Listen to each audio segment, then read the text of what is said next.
Hi everybody, Sharon here. Welcome back to my 2020 garden. Today I'm doing some winter sowing. I'm sorry I'm squinting at you because it's really bright in here.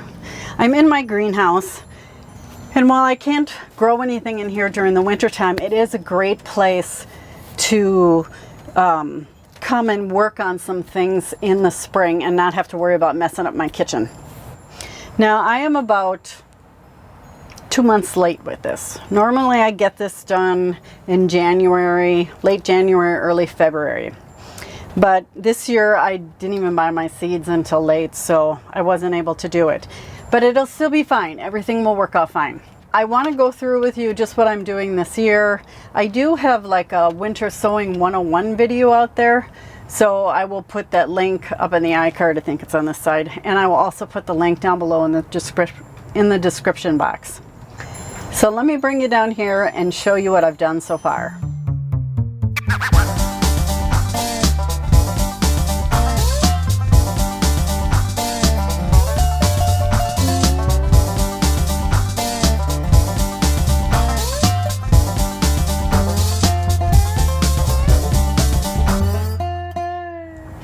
So let me walk you through the first couple of steps with this winter sowing.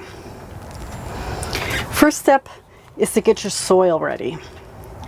Now, down here, I use one of these storage totes to get, to mix my dirt. You can find these anywhere. You can find them at Walmart, you can find them at Home Depot, Menards, wherever, Target. And I mix up my soil, and my soil of choice is this Pro Mix. You can buy a bale of this Pro Mix at Menards for about $14. And you put water in it, and you want it really wet, really wet. So when you pick it up and squeeze it, you see the water's running out.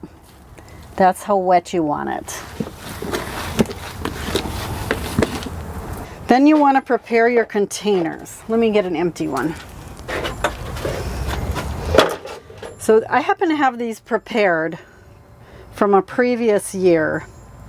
So a few of you have made suggestions on how I could do this easier, but these were already cut, so I didn't do it.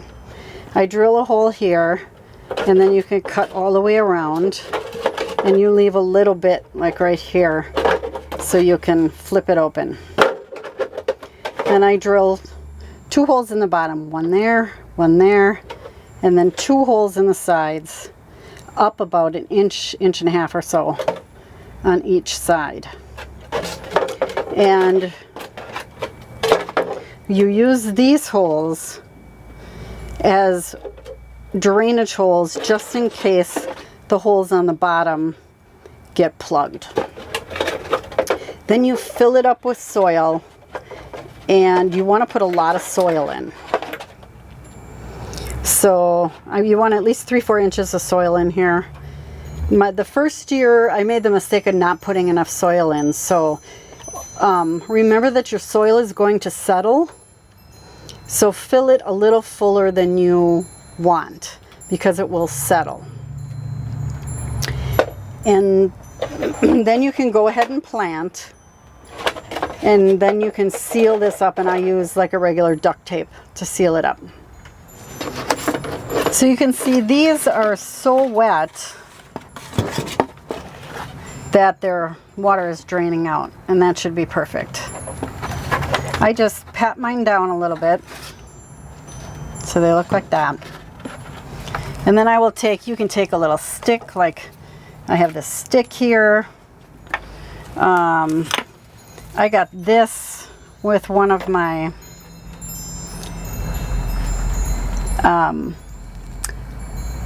planting kits that I had bought online, and I'm just going to poke holes in it. I don't know if you can see those or not. You see the hole there. In here I'm going to put this 0.1 cabbage, which is a hybrid. I'm actually going to fill up these holes because they're too deep. They're just gonna, and I'm just gonna drop 1 or 2 seeds in each hole. And I'm just going to pat it down.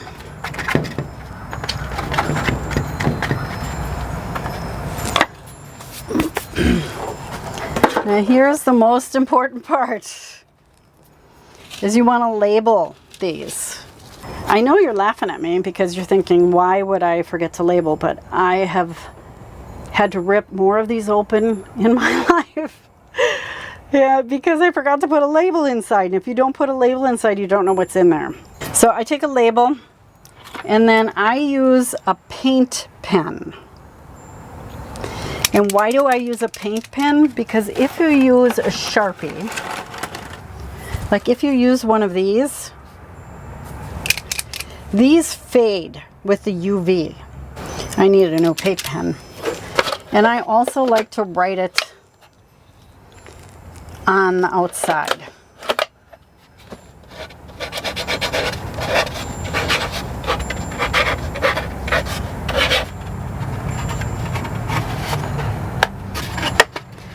Then I will set this facing away from the sun because I don't want to take any chances that it is going to fade the label.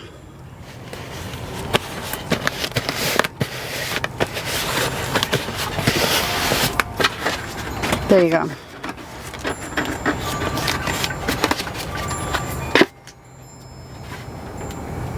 It doesn't have to be pretty, it just has to be sealed. Let me do one in the M&M containers. So here I've done one of the M&M containers. I didn't fill it up all the way because you want to leave some room here for the plants to grow. I only put 3 plants in here. I put 1, 2, 3, 4, 5, 6, 7 plants in here. Now, in these kind of milk jug, water jug containers, one year I planted 9 tomato plants in one of these containers, and it worked out just fine. So I will put a link to that video in the iCard and down below in the description box, so you can see that. That's the spacing I would use. Now, you have to kind of think about what plants you're planting. So for kale, like I mentioned before, I put 7 in here for kale. I could probably do 9. I just didn't do that kind of spacing. For tomatoes, I did 9. I haven't had luck winter sowing peppers, so they haven't worked. For lettuce, I would do 9. For spinach, I would do 9. For things like cucumbers and any kind of squash, I would do 4 or even 3 in one of these containers. In one of these containers, I would only do 2 of the cucumbers, squash, pumpkins, those types of plants. In something like this, which is a juice container, I might only do 1 cucumber, 1 pumpkin, 1 squash plant in here. So then the next step is you go and set them outside.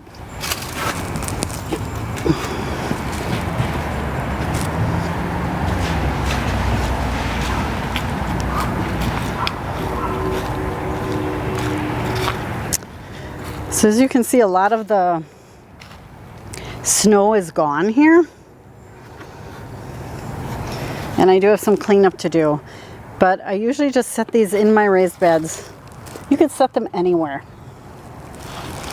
And just line them up here. I always make sure that the writing, okay, the south is that way. So I always make sure that the writing is pointing north. And just leave them there. You don't have to do anything to them.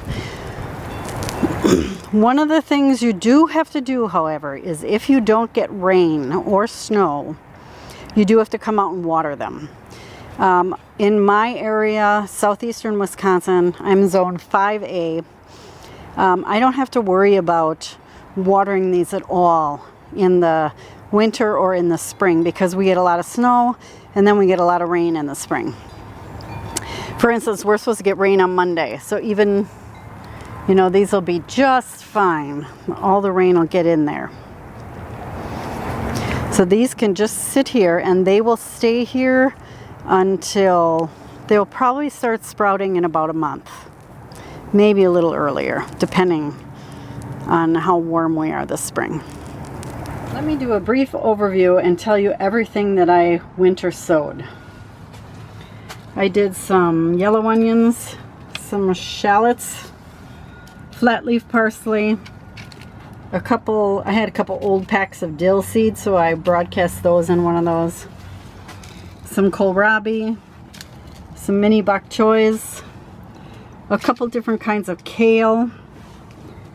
We have blue curled Scotch kale and this starboard kale. Some cilantro. I put these flower sprouts in there. 3 different kinds of fennel. 2 different kinds of cabbage. 2 different kinds of spinach. And then a couple different kinds of chives. And these were old seeds that I had, so I just broadcast them in one of those containers.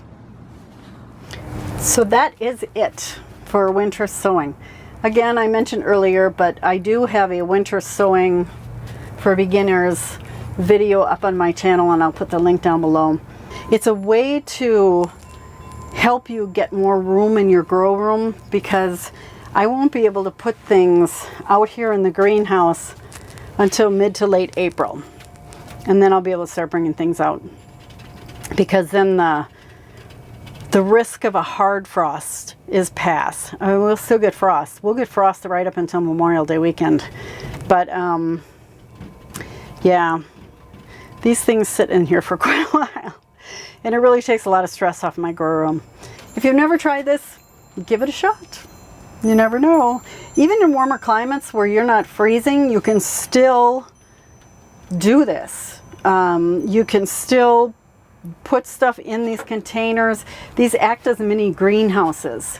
So, and the great thing about this is your plants are already hardened off by time you're ready to put them in the ground. I do spend some time where I'll open the lids during the day and close the lids at night, but it gets to the point where they're busting out of the containers and I can't close the lids anymore. They're fine. I haven't really had any problems with them. So I hope you give this a try. It's a great way to get a lot of your seed starting done outside, and then Mother Nature just tells the seeds when it's ready to sprout, and it works every time. I'm always surprised. So thank you so much for watching this episode of Sharon's Home and Garden. If you like what you saw here, don't forget to click on that subscribe button or give me a thumbs up. And until next time, happy gardening, everybody. Bye-bye.